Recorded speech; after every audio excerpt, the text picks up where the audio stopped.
এটা আমরা অনেক চিন্তা করেছি। বাজেট কোনো দিন একেবারে এই যে জুনের পরে বাজেট অপেক্ষা করে না কারণ এটা অনেকগুলো কেয়ারটেকার গভর্নমেন্ট হয়েছে, কোনো সময়ই কিন্তু বাজেট অপেক্ষা করেন না রাজনৈতিক। আমরা রিভাইজ বাজেট আমাদের করতেই হবে, করছি আমরা, কারণ অনেক ব্যয় এসে অ্যাডজাস্ট করে। আর ওই বাজেট আমরা করবো, জুনের বাজেট দেবো।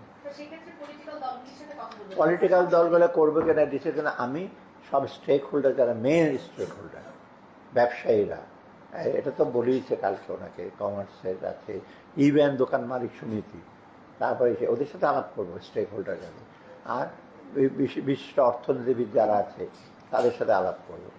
আর ইমপ্লিমেন্ট করবে আমরা জুলাই মাসে দেবো। ওরা যদি মনে করে রিভাইজ করবে, রিভাইজ বাজেট করাতে কোনো আপত্তি তো নাই। তারা যদি বলে যে পলিটিক্যাল গভর্নমেন্ট হিসেবে আমরা রিভাইজ করবো, আমরা এখন রিভাইজ করছি না, আগের সরকারের বাজেট তো রিভাইজ করবে, কিন্তু বাজেট দিতে পারে না। কারণ ইমপ্লিকেশন হলো বাজেট যদি আমরা না দিই, বাজেট সাইকেল যদি ক্রস করি, তবে কিন্তু আমাদের ওই ডোনারদের ইসে আছে, প্রজেকশন আছে, কত কী হবে, এটা আমরা মিস করতে পারবো না।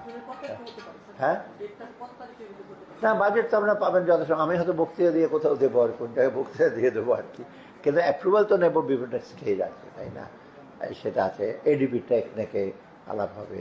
আর বাজেটটা তো অলরেডি আমি দুবার, কালকেও তো আলাপ করেছি, আপনি জানেন না, কালকে তো অনেক ডিটেল 2.5 ঘন্টা আলাপ হয়েছে। বাজেট না, অর্থনৈতিক স্ট্র্যাটেজি কী হবে, স্ট্র্যাটেজি তো বাজেটে রিফ্লেক্ট করতে হবে। ডেটটা আমরা দেখবেন, আমার লোকজন কাজ করছেন।